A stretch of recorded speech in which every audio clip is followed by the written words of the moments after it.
So today I'm going to show you how to use the loopOut expression to extend the functionality of your keyframes. LoopOut is one of the many expressions available to you in After Effects. Some expressions are intended to replace keyframes.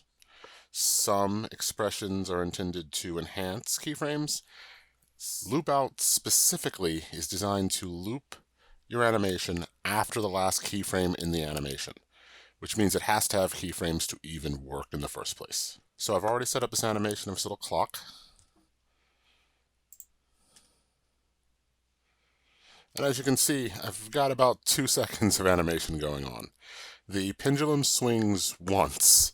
The minute hand and the hour hand also animate a single time. So each of these has just 3 keyframes. I'm going to select all my layers. That was Command A. And I'm going to reveal keyframes by tapping U on my keyboard. So as you can see, just 3 sets of keyframes. The rotation of the pendulum, minute hand, and hour hand. And with just those, I'm going to make the entire animation play for my entire duration of the timeline. I'm going to add an expression, and you do that by holding down the Option key on Mac. If you have a Windows computer, that'd be the Alt key, and clicking on the stopwatch, the same stopwatch that allows you to add keyframes in the first place. When you hold down Option and click on it, it adds an expression. If you wanted to remove an expression, you'd hold down Option or, again, Alt on Windows and click it again. So I'm just going to type in my expression. I'll zoom in a little bit so you can see it. Loop out. After Effects has a code hint that'll pop up as you start to type. So all I've got to do is use my arrow key to find loop out and tap the return or enter key on my keyboard to complete it. Go to the next area it's going to hint, which is the parentheses of the loop out expression. So there are several different things I could type here. If I leave it blank, it'll just cycle. It'll appear over and over and over again. That's not what I want. I actually want to use the ability of the loop out to ping pong back and forth, to play back and forth.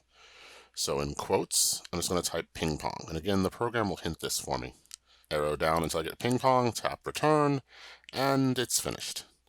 I'm going to go to the end of the line, tap a semicolon, and then I have to finalize the expression by leaving the expression text field. You can finalize an expression by clicking outside of it, or by tapping the Enter key on your numerical keypad. On my Mac laptop, I can hold down Function and tap the Return key to trigger Enter.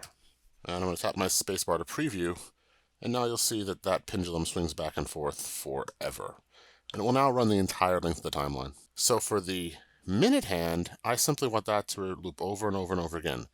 As you can see, it makes one full rotation. So the 2 keyframes just allow it to make one full turn. I want it to keep making that one full turn over this same duration. So again, I'm going to hold down the Option key, click on the stopwatch for the minute hands rotation. I'll zoom back in so you can see me type this out. Loop out.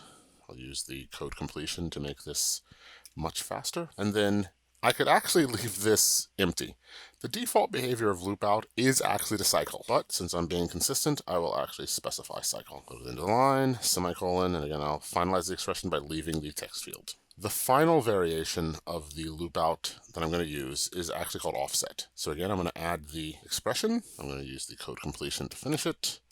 And in quotes, I'm going to offset. So what offset does is it basically repeats the keyframes, and it simply offsets the next loop by the amount that it changed. So basically, the hour hand moves 30 degrees every time the minute hand makes a full rotation. So on the first loop, 30 degrees. Second loop, it'll move another 30, 60. Third loop, 90. What this will let it do is actually hit each number as the minute hand moves past 12. So again, I'm going to leave the field, and I'm going to press spacebar and see how it worked. And as you can see, they're all moving exactly as they needed to make this clock look like it's actually a real clock. Well, this is Jaron Smith, and I hope you've enjoyed my little tutorial on using the loop out expression.